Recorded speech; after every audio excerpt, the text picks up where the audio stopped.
Ihr könnt noch ein bisschen weiter reden. Ihr müsst noch nicht schweigen.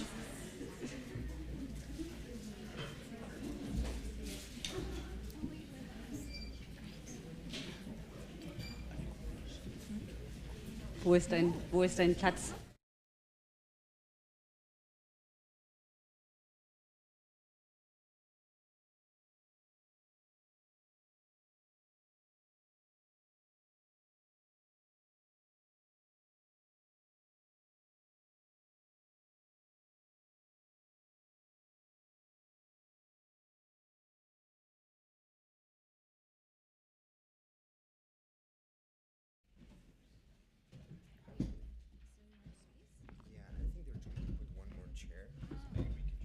Okay, so we're a big bunch of people on the stage now, but we'll manage without anyone falling off, I hope. Yeah. Okay, so coming to our opening panel, I am very honored to have a group of wonderful people here doing exactly the work that we spoke about in our welcoming speeches and in the keynote talk. And these organizations and people are the Black Cultural Archives from London, Monument Lab Philadelphia, and the Tama Archive Project from Canada to Toronto. I'll start with introducing everyone, and then we'll continue with some presentations of the work you do, and then we'll go on with some questions. So on my left is Hannah Ismail, who is the Collections and Research Manager at Black Cultural Archives. She has recently completed her PhD in the Department of Information Studies at UCL on the development of Black-led archives in London. Welcome, and thank you for being here.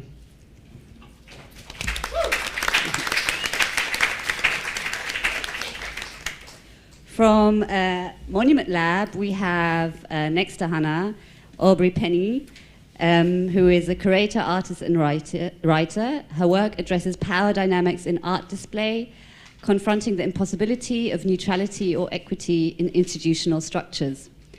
Her curatorial practice is grounded in disrupting museums' prioritization of well and able bodies, and her ongoing research addresses the ties between colonial tendencies and mimetic expectations in museum policy.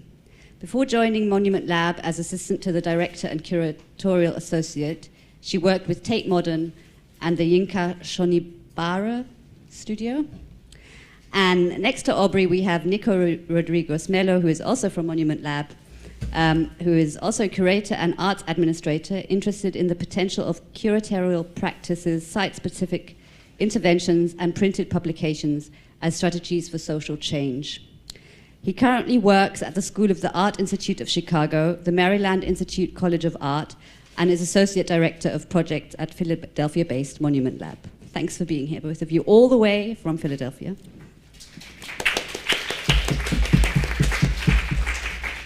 And last but not least, all the way from Toronto, we have Vasuki Shanmuganathan, an artist, curator, and scholar. She works as a research associate with the Race, Ethics and Power Project at University of Toronto Centre for Ethics. In 2016, she founded the Tama Archive Project, collective in Scarborough, which combines art, knowledge sharing and archival practices into accessible events for the local community.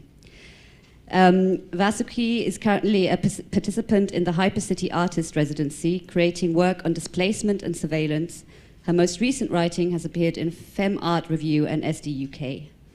And next to her, we have Gyanushan Krishnapillai, a community worker, researcher, and beatmaker, looping and mashing his way through the archives.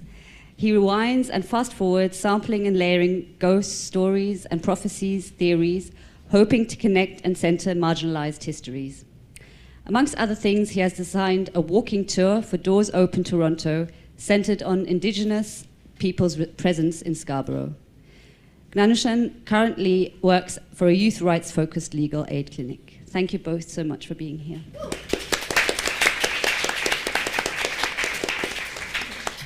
So as I said, we'll start with some short presentations on your work, and we'll start with right at the end with both of you and the Tamil Archive project. Okay. Let me just make sure the clicker is working. Yeah, could you try and speak into either that one, yeah, or the... There we go. For the, it's also important for the translators. Okay. To speak into the mic. Can you hear us? Okay. Thank you so much for the lovely introduction and also a quite impressive panels. And I'm looking forward to having a conversation with the audience. So I'm going to talk a little bit about how Tamil Archive Project got started. It was founded in 2016, and it started actually with just 4 people thinking about the necessity to collect oral histories from older people in the community, but also find support and provide support for emerging artists in the local community, which wasn't present. And so that was the beginning. And in order to explain the beginning, I also need to give you some background as to the context of how that came about. So most of the Tamil people that are in the Scarborough, Toronto area arrived as refugees in the last recent waves. And so you have 2 histories that are very much embedded into the bodies that are present in that space. One history is that of being displaced, forcibly displaced from the island.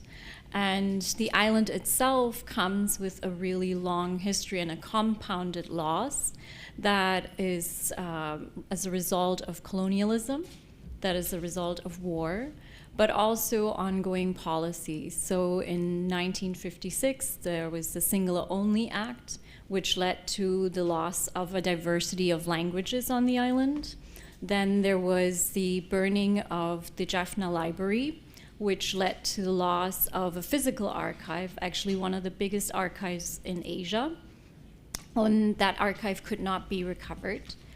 And then subsequently also genocide and ongoing war. So that's the history from the island.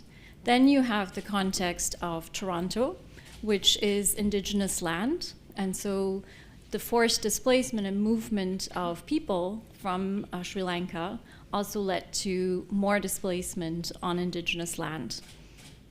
And in Toronto itself, there is a sizable amount of people, but they're not necessarily represented in the archive. And so that poses a double challenge. And so this is the reason why Tamil Archive came about. Thank you. And a little bit about our membership. So we started as a very small and passionate team of about 4 people, but it has slowly but surely grown to about 30 members. And we started out in Scarborough, but we now have members across the globe. So in the US and UK, Singapore, and Australia. We're mostly youth-centered, with the majority of our members being under 29, and the youngest even being 16 years old. But primarily, we define ourselves by being for and by the people that we're trying to serve and include in the archives. And that's not just in a participatory way. Our leadership and management is by the communities being archived.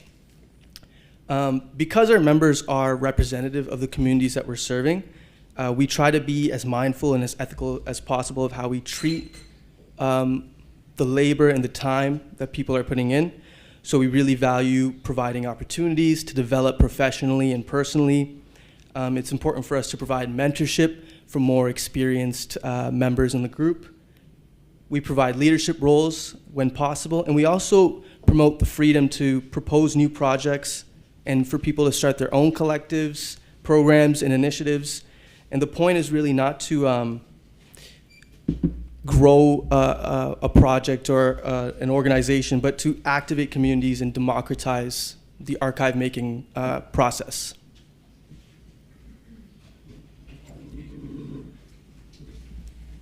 So a little bit about our governance model. It's a decentralized governance model within the collective, which means that while there are some groups that tend to get together more regularly, we come together based on projects.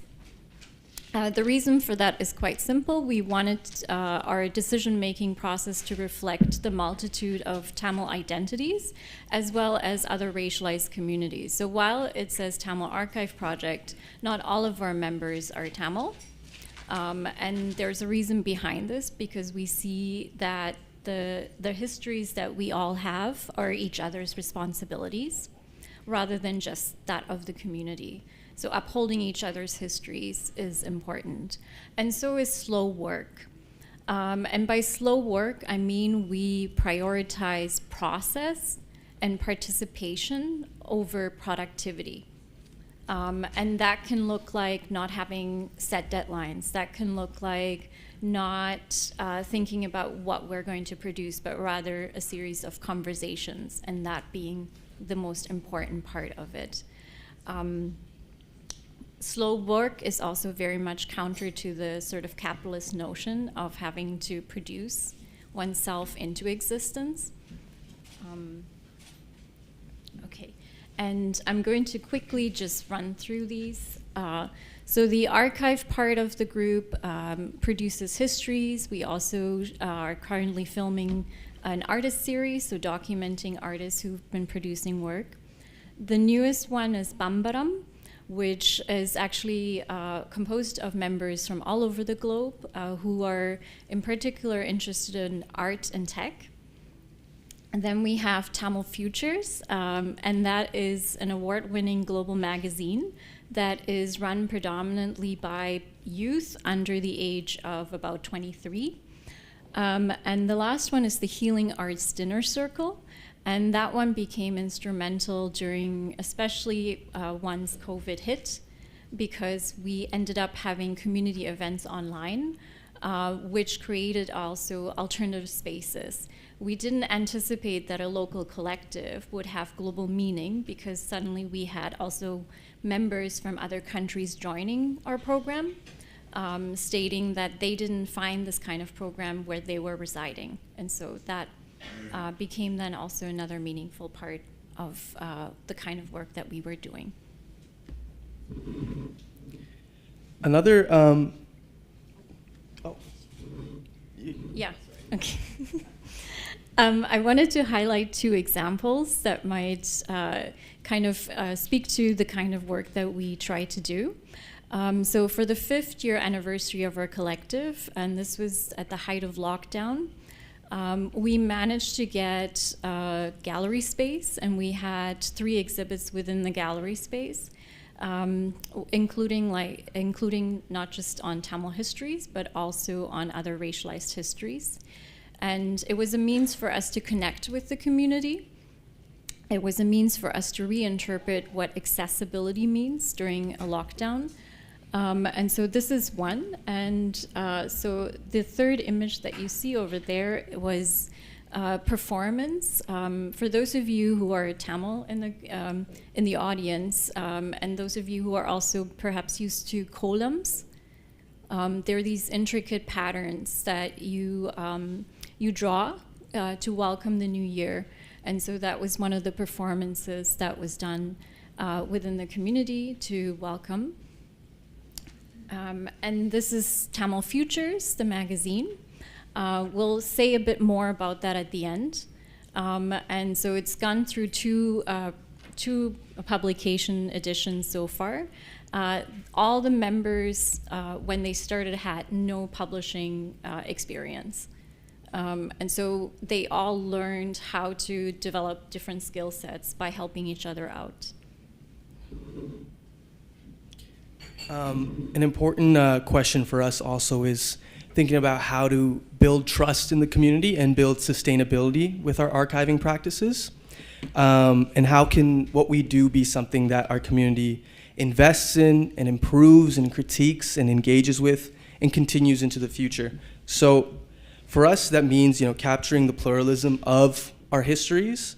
So both the Ilam Tamil community's stories of displacement and pain, but also joy and survival and just living, because these are stories that aren't always captured or depicted, especially for racialized communities. It also means for us giving people of all ages the tools to articulate their own stories or collect their own artifacts and to engage with audiences. We pass on knowledge to younger generations by trying to create environments where they can feel confident to lead and take up space. And sometimes that means even just removing ourselves and our presence from these spaces. We collaborate with other racialized and marginalized communities, as Vasky was saying, because we can't preserve our histories alone.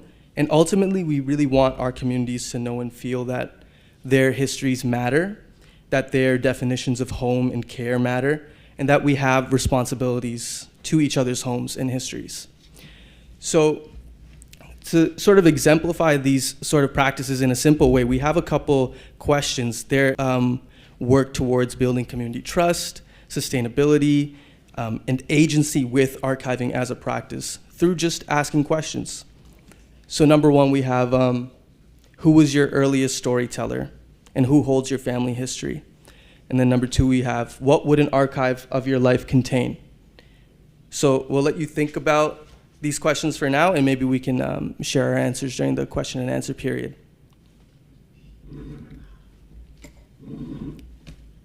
So I wanted to end it with where is Tamil Archive Project going? So the beginning point of it was trying to recover a method of collecting stories, which used to be done by elders in the village, as well as community members. So oral traditions were privileged. But since the pandemic, our focus has also been on technology. As you may have noticed, AI and DALL-E have been these fascinating new tools that everybody uses. But there isn't enough critical intervention or thought behind it. And so we were quite interested, especially the art and tech group, but also the digital accessibility working group, around what kinds of narratives are emerging when we're using technology.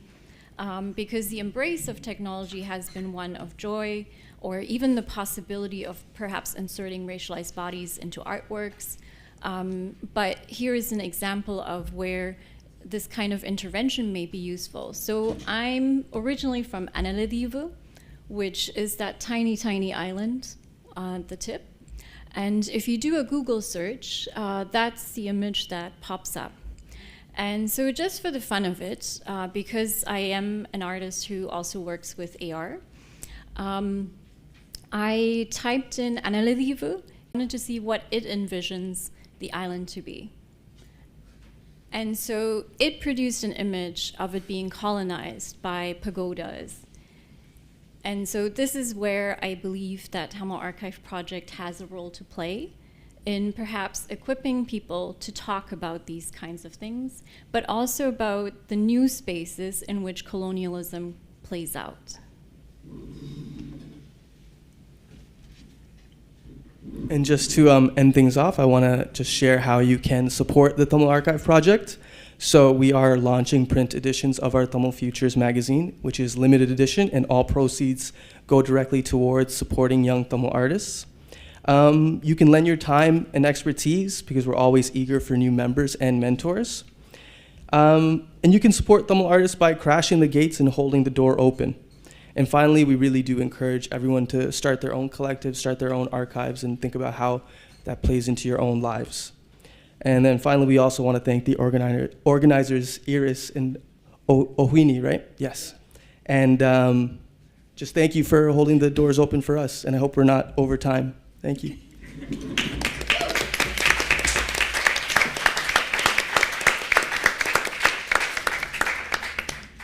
Thank you very much. You're not over time at all. So I'll just, after each presentation, I'll just ask one question. Sure.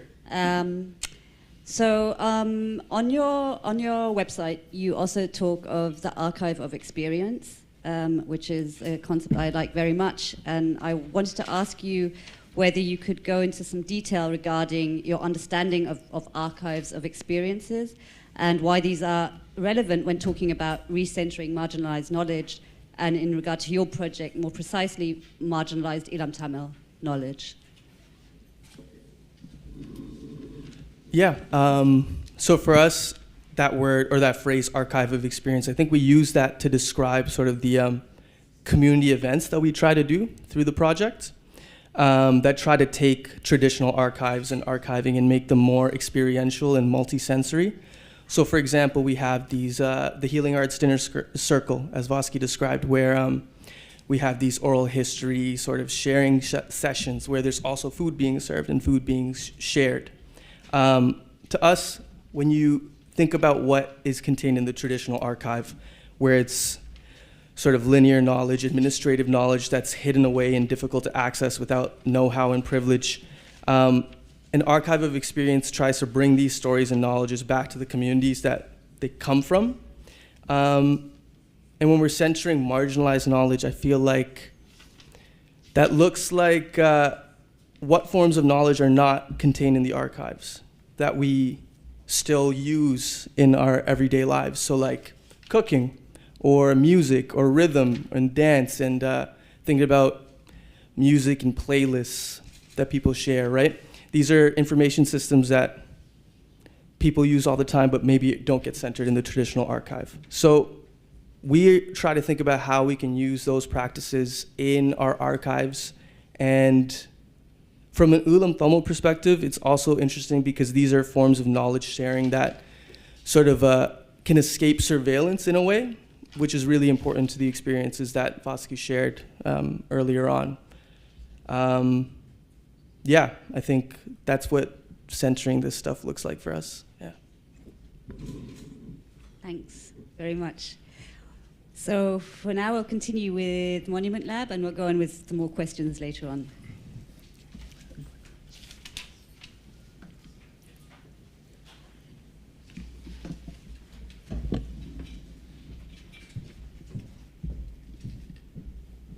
Hi, we are so delighted to be here on behalf of Monument Lab, which is a public art and history studio based in Philadelphia. We were founded in 2012 by Ken Lum and our current director, Paul Farber, kind of as a passion project. It began in a classroom and then was something that people worked on at night after they came home from their real jobs in administration and in teaching and in staffing art collections in all kinds of different places. And it ran that way for about 8 years. Thanks to a generous grant from the Mellon Foundation, we actually have people who work there now, which is absolutely delightful to say, and which is why we're here. We currently have a staff of about 10 full-time people, 5 part-time, and 15 contractors at any given point. And our work is all about reconsidering how we construct monumentality, how we construct public memory and history, and how we can prototype new monuments both in terms of content and in terms of form that better represent the communities that we're engaging with. We're a values-led organization, similarly to you guys. I really enjoyed, especially slow work. It's a delight. So art is at the core of all we do. A good number of our team identifies as artists. Sometimes we function collectively as an artist, but no matter if we're working with our own art practice or working with other artists, we always want to be driven by creativity that we're encountering. For us, process matters as much as outcome. It's about having a significant experience along the way. It's about every meeting, every email, every Slack message sent to you while you're at a conference in Germany. It all adds up along the way to be a part of what the outcome is. But we're reimagining outcome as all of those intervals as well, as wanting them to be significant and successful places for our relationships with each other and our communities. We believe in intersectionality for transformation. And when we say intersectionality, we mean both in terms of discipline, so we're working at any given point across the fields of architecture, urban studies, material studies, contemporary art, art history, anthropology, any number of forms of work come into play, as well as forms of practice. So we're very interested in thinking about curatorial practice and painting and sculpture, which is the traditional kind of monument form, as well as things like music and sound and cooking and all of those other myriad things that often get left off the table when you're talking about monuments. Collaboration with boundaries, this is probably the hardest value. I think, as anyone can attest, boundaries are complicated, and working with other people is hard. It's just part of being a human being, and it's part of being an organization that interacts with others. It's something that we're extremely aware of at any given point, that we're operating with the different definition of success, perhaps, in some of our partners. That what we're looking for to get out of a project may be very different from someone else, and we're continually evaluating how we can all be on the same page with different definitions of success, where we're all working towards the same ultimate aim of mutual success and mutual wellness.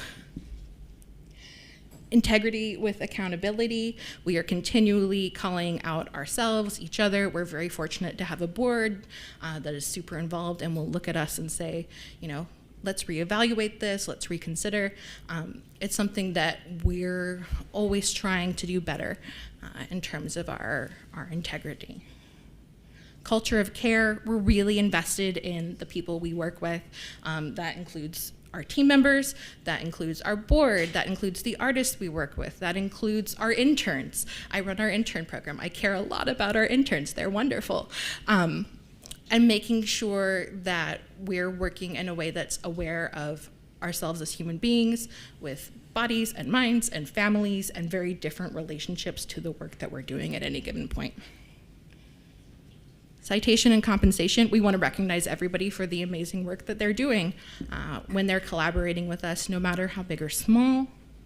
And then wisdom and learning, we are deeply aware of how many different types of knowledge that there are. That there's not only academic knowledge, but there's deep place-based knowledge, that there's embodied knowledge, that there's knowledge that comes from practice, that there's knowledge that comes from interacting with the material, and that those are all valid, and that they're all important to consider and weigh and respect, most importantly, when we're working with each other within our team and when we're working with community members and artists. Thank you for that overview of our values. It's hard to understate the importance of those in every single meeting and every decision that we make. We print them and we make sure that we're ticking all the boxes. Now to illustrate a little bit of the work that we do, the process that we do, we like to break it up in 3 areas, but to make it a little bit more stimulating, we want to play with your imagination to illustrate better how we work. So I want you to imagine that you are walking on the streets of Leipzig, right? And then you encounter a repurposed shipping container like this one, and there's activity happening in there, right? And then you get close to it, and someone is holding a form and asks you a question, right? That question is, what is an appropriate monument for the city of Leipzig? I will say that again. What is an appropriate monument for the city of Leipzig? Up until this point in the scenario, this is the first area of work that we do, right? Engagement is at the core of what we do. We like to be out there, we like these engagements, and they fuel and they inform all of the parts of our process. And this kind of question that is hard to answer it's not by chance, right? We don't ask yes or no questions. Well, in the demographic section we do. But the main questions are hard to answer, right? When you get asked this question, immediately there's a follow-up. It's like, what do you mean by appropriate? How do you define a monument? Why are you in Leipzig, right? and all of these questions kind of draw you in, right? We try to not rely on simple engagements, but rather rely on deep engagements. So this is the first area of our work, right? You walk through the cities of Leipzig, and then you found our container, and you found our lab staff, and then you got asked the question. Now imagine that a year later, right? You had that interaction. A year later, maybe 2 years later, you're still walking the streets of Leipzig, and then you see an object there, right? And it's not a bronze sculpture, it's not on a pedestal, but you can recognize that it wasn't there a couple months ago, right? And there's this interesting situation is happening. What is this object? And then maybe some part of the interaction that you had a year ago informed this object. Maybe you see a part of that interaction reflected in that object. Or maybe you just see yourself just by chance in that object, right? That is the second area of the work that we do, right? We do prototype monuments with a big emphasis on prototype, right? One of the core values that we have in our organization is challenging what a monument is, and the notion of monuments being permanent. I think the last 5 years have shown that there's nothing permanent, and monuments very clearly are not permanent. So this is one example from our 2015 discovery phase by the late artist Terry Atkins. He imagined, this is in the center city, the City Hall of Philadelphia, which right now is just an area of transit, and he envisioned that area going back to the origins of what William Penn thought this place would be, a place of public discourse, of negotiation, of active engagement, right? So he designed this space, and then we materialized it for our initial project in 2015. And not a funny anecdote, but an anecdote worth sharing. Terry passed away a couple of months after he delivered the final proposal for this one. So this is really a profound project for the history of Monument Lab. Another example is this one. This is from our 2017 citywide exhibition from the artist Hank Willis Thomas. It's called All Power to All People. The city of Philadelphia has a complicated history with the African American population. It has had government that has discriminated in targeted ways towards these kind of populations. And Hank Willis Thomas just wanted to make a comment towards that with the Afro pick and the Black Power fist on top of it. Another example from the 2017 is Karen Olivier, right? And in this piece, Karen Olivier invites us to see ourselves in the monument, right? Whatever is inside of it, it doesn't matter, right? It could be a war horse, it could be a tank, it could be a pretzel, it doesn't matter, right? What matters is that you're seeing reflected in that monument. And the last one that I want to show in this second area of what we do is Mel Chin, To Me, which is basically two pedestals that are fully accessible, that you can climb up and kind of see your other counterpart and see yourself reflected on top of a pedestal, right? So two areas. You were walking in Leipzig, you had the interaction. A year later, you're walking and you saw the object. The third area of our work is what happens if you are not in Leipzig? What happens if you didn't have that conversation? What happens if you were not in Leipzig when the object was there? Well, we like to do publications, reports, applications that kind of summarize the findings of our projects, but also give chance for opportunity. Maybe someone like myself in Bogota, Colombia will find one of these publications, and we'll try to do a rip-off version of one of Monument Lab's projects. That's how I found out about Monument Lab, and fast forward 6 years, I'm working for them. So up here, I'm just showing a couple. Monument Lab, which is the book for the 2017 citywide exhibition, and then the report of the city. In 2015, we asked people in Philadelphia what would be an appropriate monument for the city of Philadelphia. And then in the report for the city, we summarized and created trends based on all of the answers. Another vehicles that we use are this ones, Field Trip, for example, which is a guide in which you can download the PDF, print it, and then navigate the monuments on your city. And there's a new version of it, Field Trip Museums, in which you can print and then navigate the museums around in your town. We also have Overtime up there with Poet Laureate Ursula Rucker that is telling you the history of the Rocky Steps. I don't know if you have watched Rocky, it's a very big thing in Philadelphia.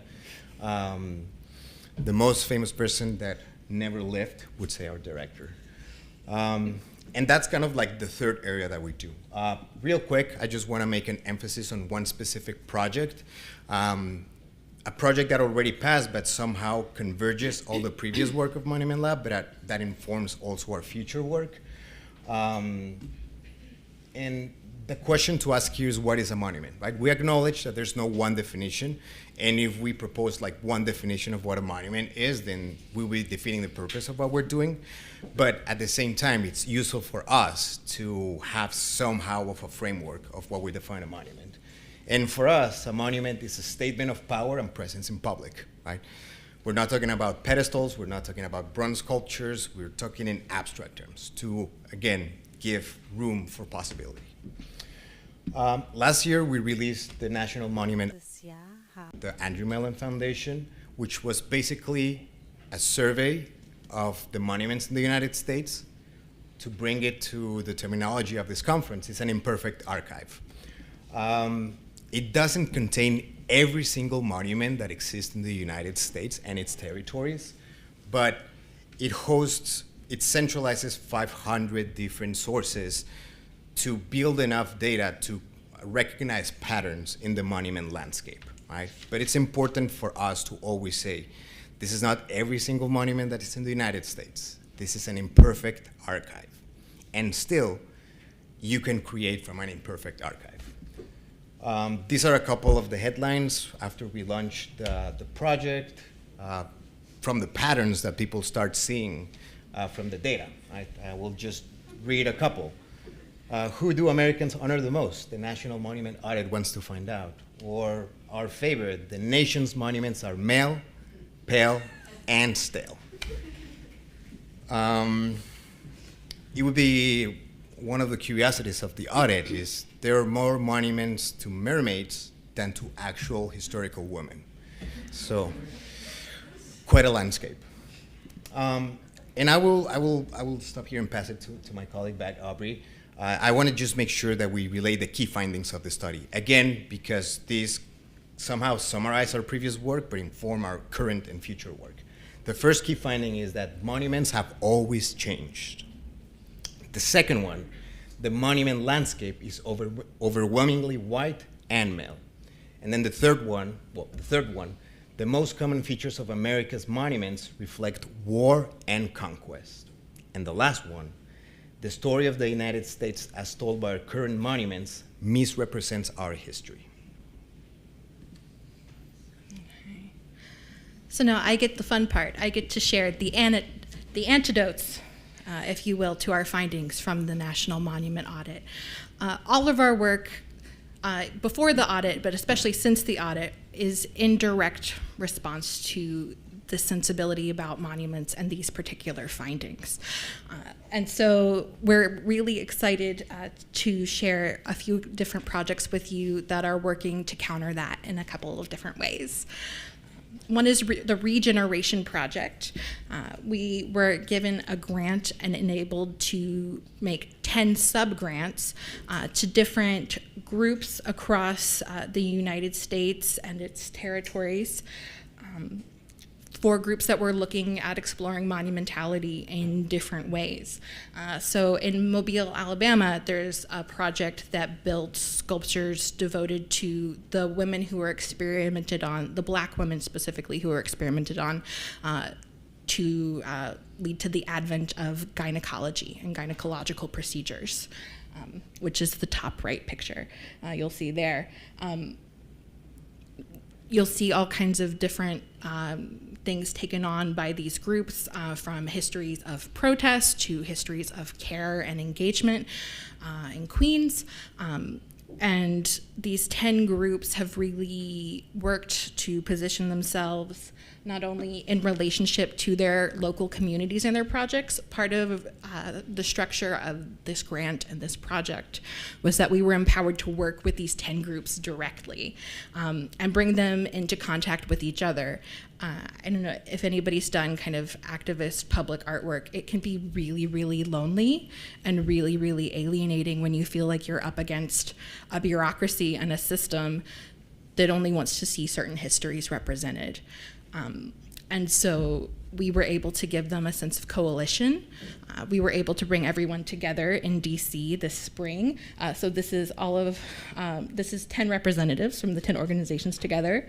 We were able to spend a little time at the Lincoln Memorial talking about building coalition, and we've also been able to be there with them throughout every step of the way, our Director of Research, Sue Mobley, and especially our wonderful researcher, Greta Gabriel, who's been project managing this project, have walked them through the various steps and challenges that they would encounter and helped find them the support that they would need, from things like getting publicity to negotiating with cities to finding additional funding, to dealing with resistance and opposition that they encounter. So it's been a real, I think, gift and a joy to get to work in this way, and to get to see people with expertise on our team share that in a way that's so personal and so empowering to these 10 groups. And this is the fabulous Michelle Browder taking a picture of the Lincoln Memorial. We're also excited to share, because we can share this officially as of last week, that next year we will be doing a project on the National Mall, the most visited national park in the United States of America. So we have been asked by the Trust for the National Mall to be a part of their inaugural project for the Beyond Granite Initiative, which is investigating different roles of monuments and how they can work to re-navigate how complicated the monument-making process is for the National Mall, which currently takes, as you might imagine, an act of Congress and raising millions and millions of dollars. So we're looking at different forms that will be more reflective of community and of concerns, heavily inspired by Marian Anderson and her singing on the steps of the Lincoln Memorial in 1939, which was a moment when the U.S. was still heavily segregated and was extremely contentious at the time. And you can go and see where she stood on the steps. It's really a lovely thing. But the performance basically gets described as this moment of coming together for a number of people. It was extremely well attended. And this shared moment and appreciation of this very affective moment. So we're absolutely delighted to be working on this scale. So please be on the lookout for that next fall. There'll also be an accompanying book is the plan. So if you can't make it to DC, we got you, don't worry. The third project I'd like to talk about is right in our own backyard. I say our own loosely. I'm actually based in Dallas. I am one of our remote monument labbers. But we do a lot of work based in the Philadelphia area and in the Philadelphia community. And as some of you may know, Philadelphia was the original home of the United States. It was capital number one. And it's also where Thomas Jefferson wrote the Declaration of Independence in what gets called Declaration House over the course of one hot, sweaty summer in Philadelphia. It really changes the Declaration of Independence when you think about Jefferson sweating on it. It just really makes me happy to think about the fallibility of old white dudes. But we're particularly focusing on his valet, and when I talk about Thomas Jefferson sweating, this will make sense. So as his valet, Robert Hemings would have been in charge of all of his clothing. So dealing with all of Thomas Jefferson's sweaty clothing, or fixing anything that got holes in it and making sure everything stayed fresh and perfect. We're using this project as we lead up to the semi-quincentennial, which I finally learned how to say, which will be the 250th anniversary of the signing of the Declaration of Independence.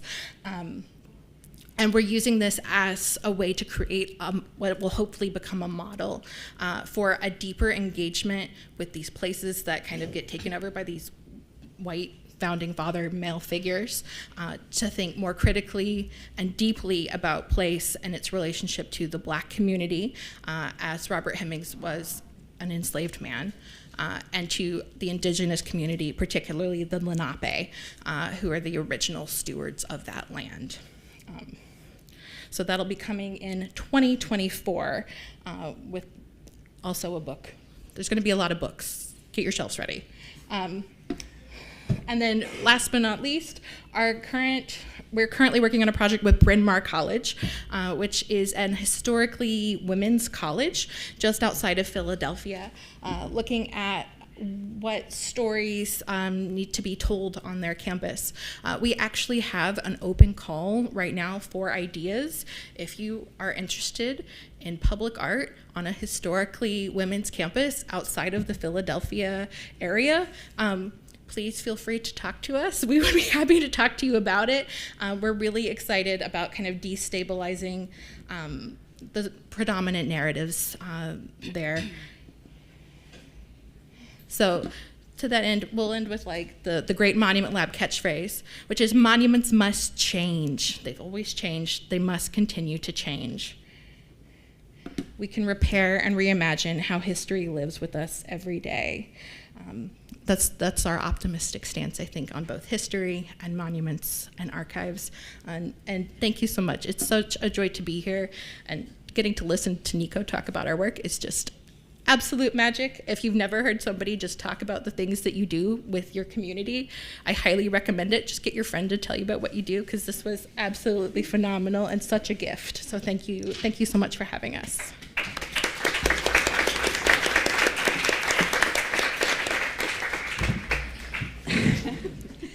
Thank you for being here, and thanks for your work. So as I said, I have one question each. You already elaborated on how the pluralization or democratization of historical narrative is one of your foci. And I wanted to ask you in what way you would see your work as an intervention into conventional archival theory and praxis, and connecting to that, what potential you see in monuments as transformative archives.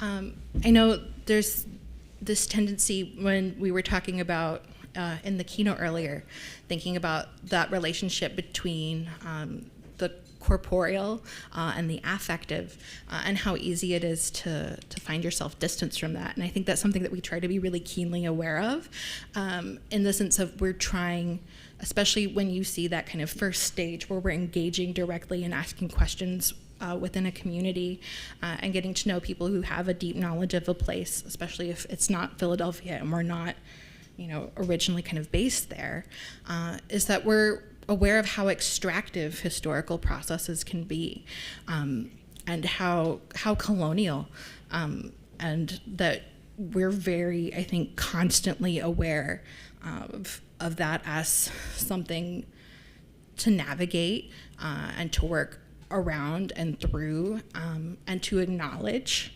I think is perhaps the most important thing, is that we don't want to go marching into a place and say, oh, we want you to tell us about your relationship with this, and then we're going to get this information and we're going to go away. We can't do that, right? Like, we have to really work within what exists there, and to work with people on the ground as much as we can, so that we don't fall into the trap of, especially when we're working with any kind of information, just pulling it out of people. At the same time, we want it to be a positive experience, I think, more than anything else. Just to think particularly about Consensus, which is one of the regeneration projects. It's based in Philadelphia and centered around Black women and femme poets. And for one part of the project, they did a survey of Black women and femme poets in the area. And so you get questions that are like the very pragmatic, like, how old are you? And how long have you been writing? And who inspired you to write? And then you get really big questions like, when was the first time you knew you were a writer, or what's your relationship with words? And I'm probably getting those questions slightly wrong, so my apologies to Tripita and Yolanda, who are leading that project with their own beautiful language as both former poet laureates of Philadelphia. But I think, as well as not being extractive, making sure that that experience of having that conversation or of relaying that information is a space for feeling empowered and feeling like you're entitled to your narratives, and that your words are important. I think that's where I stand there. Yeah, I guess the only one thing that I will add real quick is, at Monument Lab, we like to think that the relevance of a monument depends on three things: money, mindsets, and maintenance, right? Money, mindsets, and maintenance. And then when you understand that, you realize first that all of our current monuments have like a weird history behind them, right? They had someone that funded them, someone that came with the idea, a sculpture. What are the two of the same monuments in two different cities, right? So then you deconstruct the concept of what a monument is, and then the monument in itself becomes an archive, right? A good example of that is what's happening in the US with all the Confederate statues, right? And how little by little we have been able to uncover or to resurface this history of the lost cause, you know, and the archival and the motivations and the money behind the lost cause, right? And how that ended up with all of these Confederate monuments that we have. So that's one way in which our work helps think of the monument as an archive. And at the same time, when you focus on these three things, money, mindsets, and maintenance, you realize that it's not about the pedestal or the bronze or the material. Actually, what we have realized in this past 5 years is that most monuments, most statues are made of like very flimsy materials, right? And they only look very powerful because we give them that power, right? But when someone puts a rope and then two people pull down and then the monument is down, right? So when you deconstruct the monument to these three things, you can realize that, you know, maybe an archival project can be monumental in itself, right? Maybe a mix of spoken stories, you know, that is released in a different way, not visible in a physical shape or form, can be monumental in itself, right?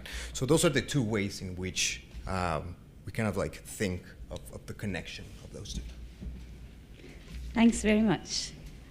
And last but not least, Anna Ismail, you have the word, or whatever you say. Thank you very much. Thank you to you, Iris and Ahini, for inviting me. I have no idea how I'm going to follow the amazing panel that we started with and everyone's contributions thus far, particularly as I haven't got a presentation. So I'm a bit worried that this is now going to turn into some ramble. But I'm going to try to keep it not rambly. I have my notes. I'm going to keep to them. I am actually so excited that you guys went before me, because the Black Cultural Archives' official charity title is the African People's Historical Monument Foundation, open bracket UK, close bracket. Damn. I know, reveal. This is exciting. And so I think all of the questions you have been posing about what is a monument, about the importance of destabilizing narratives, is exactly what brought the founders of BCA, which is its kind of trading name, Black Cultural Archives, to create the archive, thinking about this exact question about the archive as a monument, how you monumentalize history, how you think about fixity and not fixity, which kind of leads into some of the points that were raised in the first panel.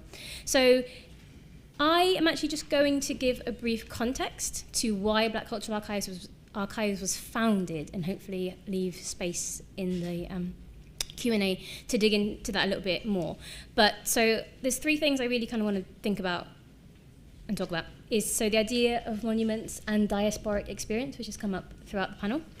The question of borders and bordering, both archival borders and the physical borders that we were talking about. Well, I wasn't there. I wasn't talking. That Fatima and Gayatri were talking about. And then thinking about the other question that was brought up about kind of transparency and opacity, and when it's important to be seen and when it might not be important to be seen. So those are the kind of three things that I want to surface in talking a little bit about the history of the organisation.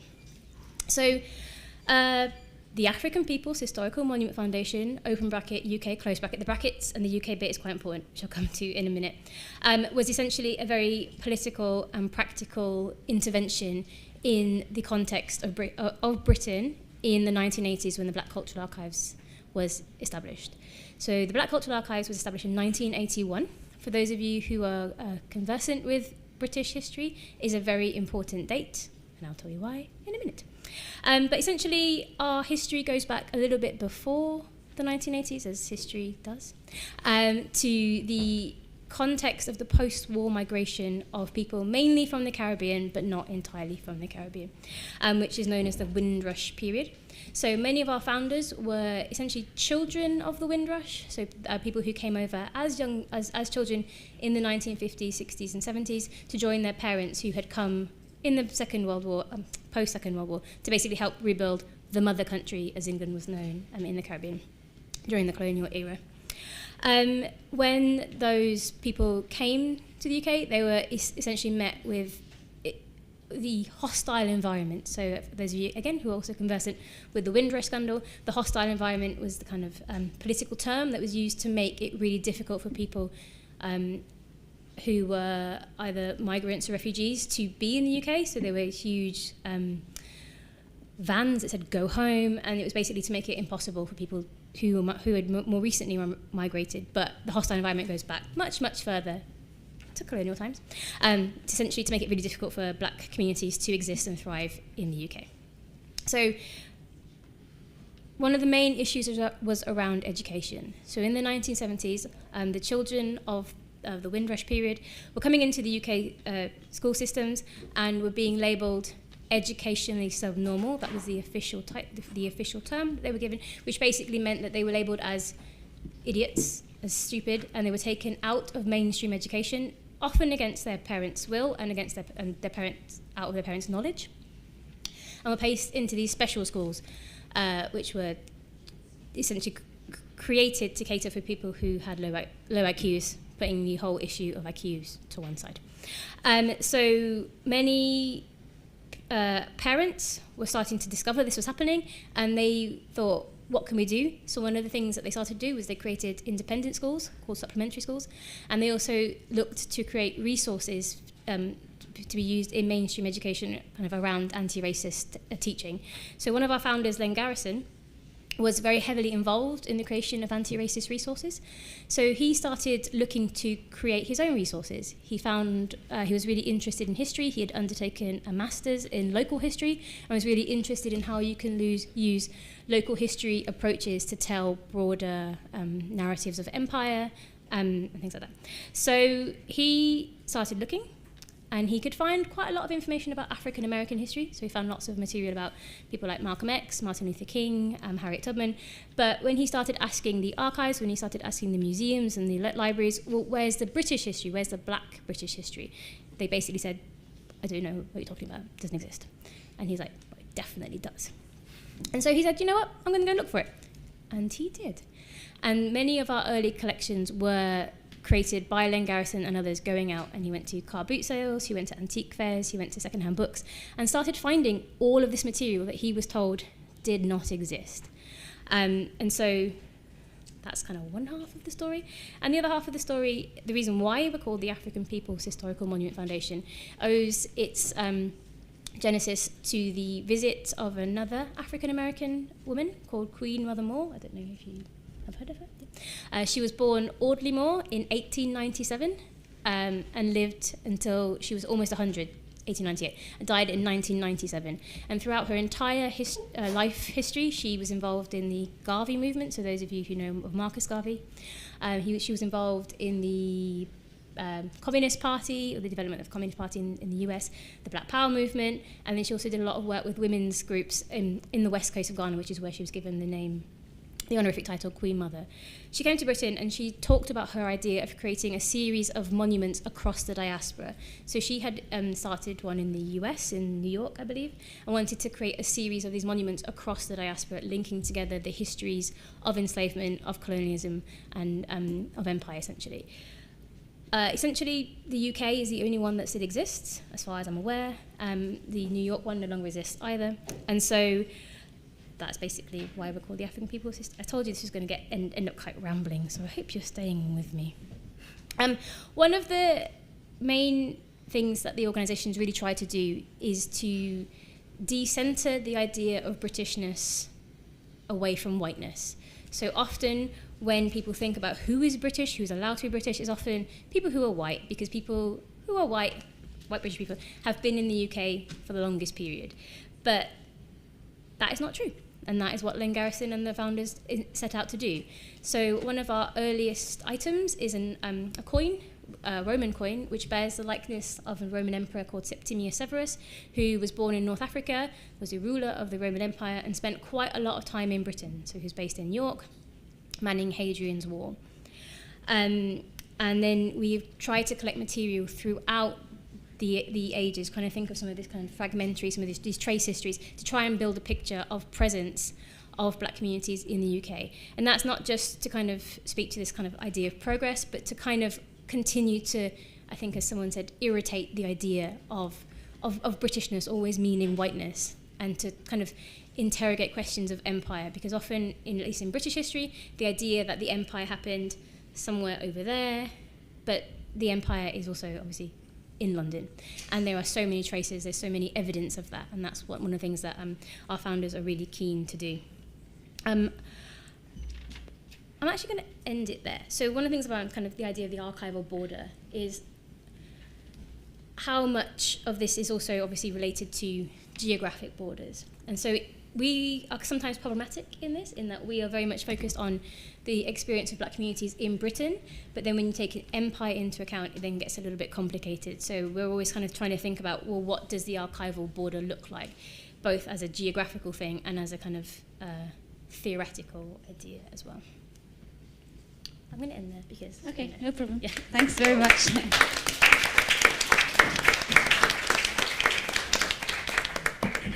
So, yeah, my question would be, as you just told us, BCA was originated as a community archive in the 80s, and now you are the leading non-governmental and heritage institutional voice for the Windrush generation, as you said. And as we, I think lots of us work either in the kind of grassroots projects or organizations or in the institutions. My question would be, could you tell us a bit about the development until today, and especially in regards to the approaches and perspectives that might have changed or not due to this kind of development? Yeah, I mean, I'm going to say it's not hard to be the leading voice for the Windrush community in London, because unfortunately there's a big gap there. So because of our histories, that it seemed very clear that that's something that we would fill. And there are lots of other grassroots organisations, but because of our collecting since the 1980s, our founders were really mindful about collecting the histories of those who came before them. So we have vast oral history collections, lots of material relating to that Windrush, to those Windrush experiences. And so we're able to kind of use that historic grounding as a way to kind of make visible this hostile environment that isn't a 2010 thing. As I said, it's a 200-year-old concept. And the way that at least the British government try to gaslight people into thinking that racism isn't real is to say, well, you're imagining it. This is not what you. This is new. This is different. You're like, it is not different. We have decades of evidence to show how racism exists, has existed, and continues to change and put on different faces. But actually, fundamentally, the issues are the same. One of the things that I wanted to kind of mention in thinking about the idea between a hegemonic, counter-hegemonic, and transformative archive is how we think about professional practice. And Black Cultural Archives gets caught sometimes in this desire to be radical and revolutionary. We have no major funders. We are not funded by the government. We don't have any kind of key funders. All the funding that we get, so we've been going for 40 years, all of that comes from the communities who support us and through project work that we can do. And in 2010, we were given about £2 million from an organisation called the Heritage Lottery Fund to move into our new building, which I wish I had a picture of, but it's not that new. We moved it in 2014. And that still remains the largest amount that any Black-led organisation has ever been given to create a permanent building.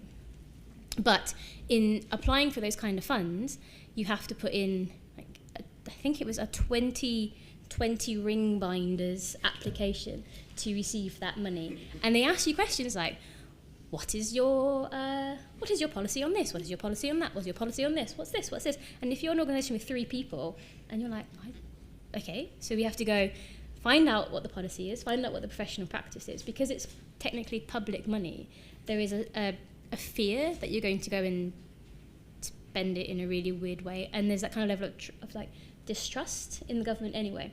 So one of the things that we always kind of have to manage is thinking about, in some of the questions, what is the end goal, but how do you do that within this kind of idea of what a professional organisation looks like? And I think this speaks to some of the questions that we've been having around decolonialism, and how do you, and I think maybe the kind of the question earlier is like, how do you enact decolonialism when the very structures around you obviously make that incredibly difficult? And then you need to pay your staff. And unfortunately, we're not in our decolonial world where money is equally dispersed amongst the peoples. But I just wanted to put a pin in that. Thanks very much. Thanks all of you for your work.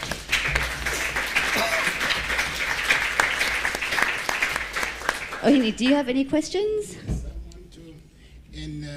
And you take some of my question already, because it was on challenges, and I would like to know more about challenges you faced when you are about to raise your idea, your concept in the society where it happened, critiques coming from other side. Is there any time you say, oh, I give up, I cannot continue? And because the blindness of government on diversity, the blindness of government on plurality is known. And sometimes we are considered to be activists, to be people who are destroying normal rules in societies. But we keep on. And that's why I want to know more about this moment you face where it was terrible for you. And if there is no moment like that, and how are you thinking the future? Is there now any challenge about surviving? Or there is any threat related to survive?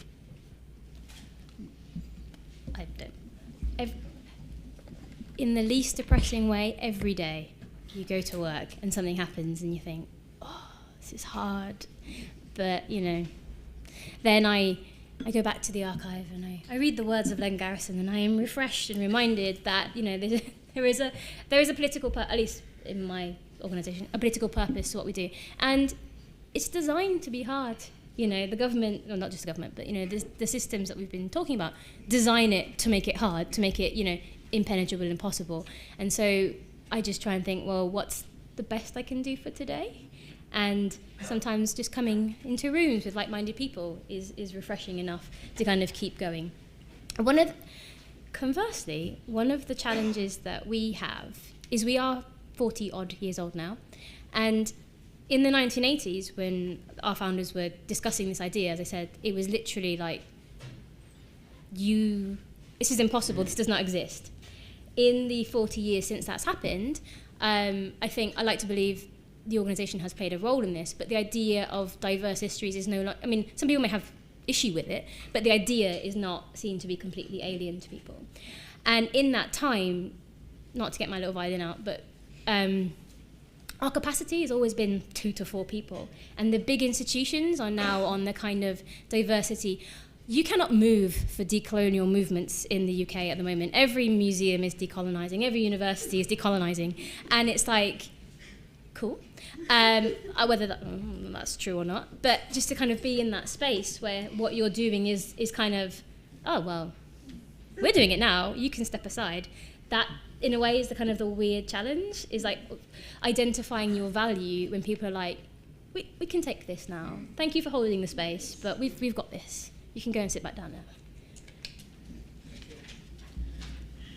I think so. I man the Monument Lab inbox, and one of the first things I got told on like my first day of work was like, if you get a death threat, forward it to this person to deal with. And I was like, oh damn, like shit just got real. And I think we draw a lot of ire in a couple of different ways. We get cast as like these like super activists who are destroying history for people who are into conventional monuments, and at the same time for people who are activists and kind of on the more radical end of things, we get cast as an institution with like a lot of power and clout who are leveraging it poorly. And those people are always going to exist, and that's hard. We got called an institution when we didn't own any chairs, like, and no one was getting paid. So it's something that we're, I think, always aware of, that the work we're doing has a weight, and that people aren't always going to like that. And the fact that there are still messages in the inbox that say, I saw this project, I'm really glad you did this, it made me feel seen, outweighs that possibility of the bad messages for me 100-fold. I mean, it's still hard, and I'm so glad that we have our colleagues and each other for the moments that are hard, and I'm glad we have, you know, allies across the globe dealing with similar things. And I think moments like this are important because it builds that coalition and solidarity.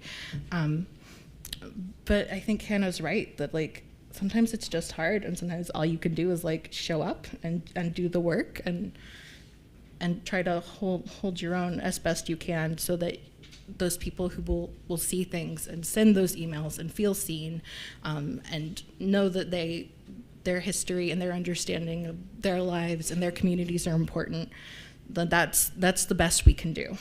And if that's what it's going to take, that's what it's going to take, and I'm going to man that inbox. Yeah.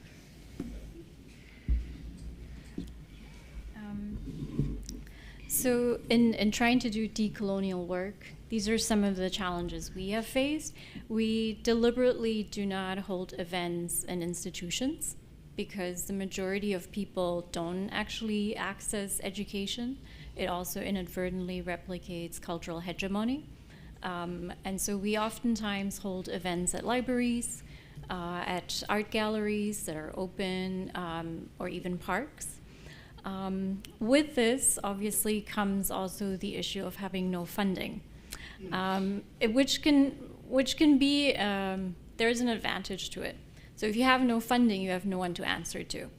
And you can determine the timeline, you can determine what you look at. But on the other side, if you have no funding, you need to pay your artists. And we've been very fortunate through speaking engagements, but also other projects. We find the funding to pay all of our artists that do work. We also pursue opportunities to do group exhibitions and get funding through that. And we've also held some funding for events in the past, but oftentimes when we do get funding, we work with the funder to negotiate terms that are satisfactory to us rather than the other way around.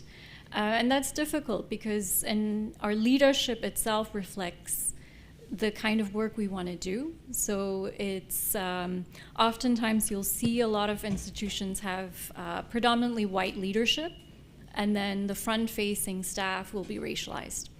At our collective, everybody is racialized. So we have Black and people of color members who are in our organization, and we're also queer-centered and queer-led by design, but also in just leadership decision-making. And so trying to put the very thing that you're trying to accomplish into practice can prove difficult. Also, the Tamil Archive project itself has no ownership. So in the future, anybody could take up space or could take up the work that we do, and that's one way in which we're ensuring those challenges that we might be facing don't necessarily get passed on, but the learnings get passed on. Something else that you had mentioned was about what does risky work look like? And so the most recent exhibit was placing queer artists and queer representation in spaces that traditionally wouldn't have such exhibitions. And there was fear of vandalism with that. And so the risky work that you end up doing, you do it because there's a whole group of people behind you, but just to echo what everybody else was saying, that risk is always like daily and real and ever evolving. Can I add a thing real quick? Yeah. I think that our director, Paul Farber, tells us all the time is find your people, because your people are going to hold you accountable. You know, whenever you're compromising your values, it's your people who are going to come and say, like, hey, you screwed up, right? But also, your people are the ones that are going to back you up, right? Your people are the ones that if you keep moving forward, they're going to end up in this foundation or in this other organization, and then the project is going to get a little bit wider and a little bit stronger, right? And this is the beautiful thing of this thing right now. Like, this is our people. Like, we're each other's our people, right? I'm 100% sure that this is not the last, well, tomorrow is not going to be the last time that we're going to see each other, right? And this is the magic of what Rohini and you, Iris, have done, right? Like, putting people together, and this is our people, and then move on. Can I just add, in terms of the flip side, kind of the opportunities, it might have sounded flippant, but being an archive and having 40 years worth of that knowledge means that we don't have to start again. We're not always having to reinvent the wheel, and genuinely going into the archives and seeing how have the communities or various individuals dealt with this. Okay, it might be slightly different, but again, that kind of transmission of knowledge through generations is so important, and that's, again, why we're here, that we're not just our people are not necessarily those who are still with us in the flesh. I guess that might sound a bit weird, but yeah. Thanks again, and thanks again for all your work, despite the risks and the hard days. So, looking at my watch, we will open for the audience, and I think this time we'll collect 3 questions, if that's okay with you. Should I now do the audience? Oh yeah, that would be great.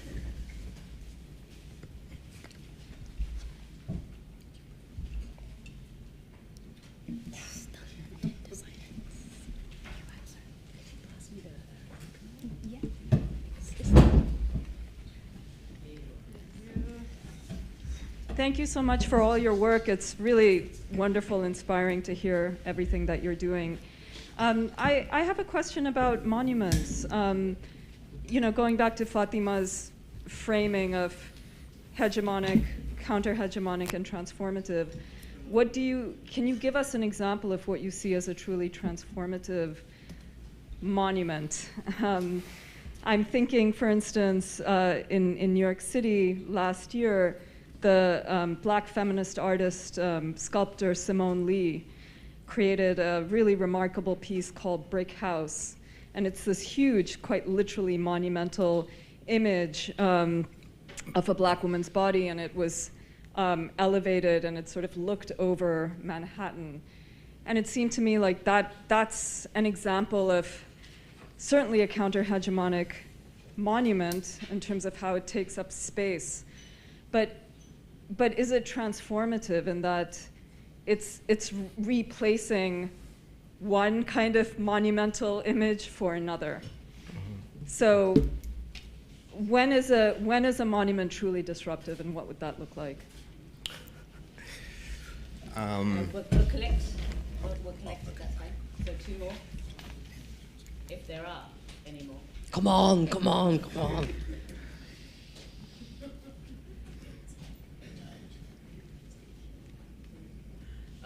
Okay. Then you can answer, and maybe. Okay. That's a great question. I wish 50-year-old me could time travel and tell the answer, because I think that big question is the core of our work.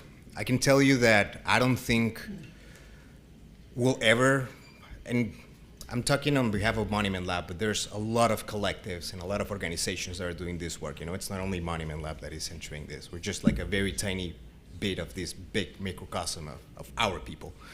But I think that I can tell you what I don't think will happen, and I can share a personal story of a transformative monument for me. I don't think that we're ever going to find a formula of deconstruct, unpacking these mechanisms of the monument and then using them to decolonize. I don't think we'll ever arrive to a formula like that. But I can tell you a transformative monument for myself, and this is like a personal history. I'm not from Leipzig, of course, but I'm neither from the U.S. either. I was originally born in Bogota, Colombia, and I don't know how familiar are you with the history of Colombia, but there was a lot of violence in the 90s and in the early 2000s. And in 1998, one of our Sake Names artists, Fernando Botero, donated a white pigeon to a public square. And if you're familiar with his artist work, he makes like rounded and oversized characters, so they're very charismatic.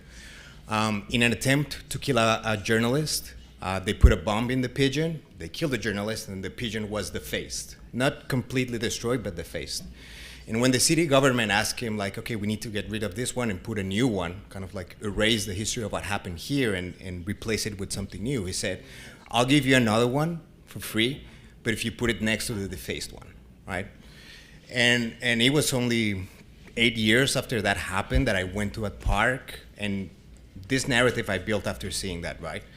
But for me, that contrast there was so disruptive, right? Like after hearing so much history of Colombia and the drugs and the cartels and narcos on Netflix and all of those things, right? And then I just see like this defaced pigeon and this new pigeon, kind of like this violent past and a potential for a peaceful future. That was transformative for me, right? But then again, that's a personal thing, a lot of conjunction of things that I couldn't put in a formula. Well, I think to that end, I don't think there's anything that'll ever be universally transformative necessarily, but I think there are moments where when a monument connects with an individual or with a particular community, where it's allowed to really do work, as opposed to just being something to be witnessed. That's when you get a transformative moment. I know I keep going back to the Consensus Project. Their monument for their project is ultimately a sound work. It's about 20 minutes long, incorporating the senses of past, present, and future. And it combines music and poetry and bells, and I was really fortunate to get to hear them play a snippet of it a couple weeks ago. And our board vice chair was there in another room because she was doing some other work. And when we went out, she said, what was that sound? It sounded like medicine. And I think this is a project all about kind of what does it mean to center the Black women and femme experience of people who love words. And I think as a Black woman herself, it was powerful for her to hear that and feel not only, I think when you get to witness the monument, but it feels like the monument is witnessing you. Those are the most poignant and significant moments, and that's what I hope, at least for every monument, is that there's a person who has that moment with each work that we do. That's the equivalent of the good email, right? It sounds like medicine. Just how lucky could you be to do that work? Can I just add something? I'm not claiming BCA is transformative, but one thing I didn't really mention is that the building we moved into in 2014 is a remodeled Georgian building. So it's listed by what's the an organisation called English Heritage, which means that there can't be that many structural changes to it. So you need to keep the kind of architecture of the building. So we're in this kind of gleaming white Georgian building. Our address is number 1 Windrush Square, which was named by the community of Brixton which is where we're based, forgot to say that as well, to memorialise the Windrush generation. And next door to BCA is the Tate Library, and in front of that is a bust of Henry Tate. And for those of you who may be aware, Tate of the sugar conglomerate, Tate and Lyle, most of his money, I'm not very at pain to say that he was not involved in the transatlantic slave trade, but he was definitely involved in the plantation system. But anyway, so thinking about this idea of a black organization in a Georgian building disrupting, on Windrush Square, disrupting the narratives of empire, and of the wealth that literally sits, I can see Henry when I walk past him. And so I think this idea of conversation and what we can do in that space, and the kind of the way that the monuments can be fixed but unfixed, and just kind of having that as a kind of a spatial dynamic, I think is quite transformative. So whether or not you agree or disagree with Black Cultural Archives being there, the very fact that we're there is, I think, a kind of a transformative moment where you at least have to think about it. And I have a whole thing about Windrush Square because there's 7 monuments on that square, but we'll come back to that later. Woo! It's like the I'm sorry, I'm always doing the woos here. If it gets annoying, please tell me so. Thank you on Zoom, on the first keynote in this wonderful panel, talking about medicine and empowerment. Thank you so much for all these inspirations and food for thoughts. A big applause again.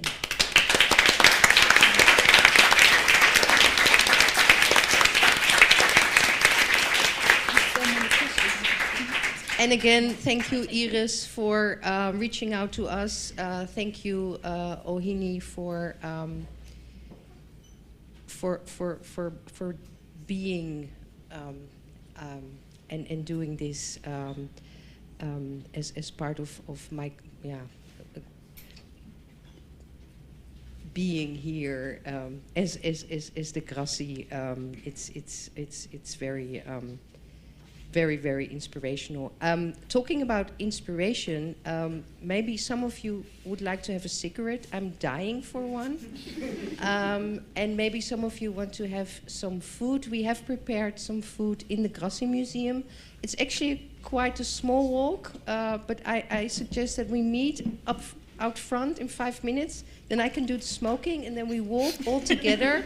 And I can get you through the employee's door into the very static and a very stable still institution, and maybe we can share food and a drink together.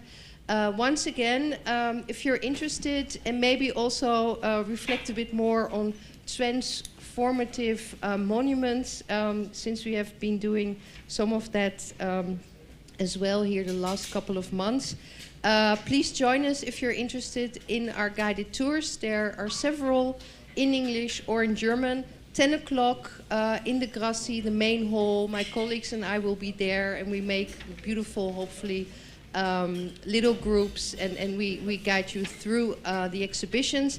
And please, if you want to be part of a transformative monument experience, namely the plinth of the first director of German colonial times that was deconstructed by artist collective and is now part of a participatory restitution project of the Kilimanjaro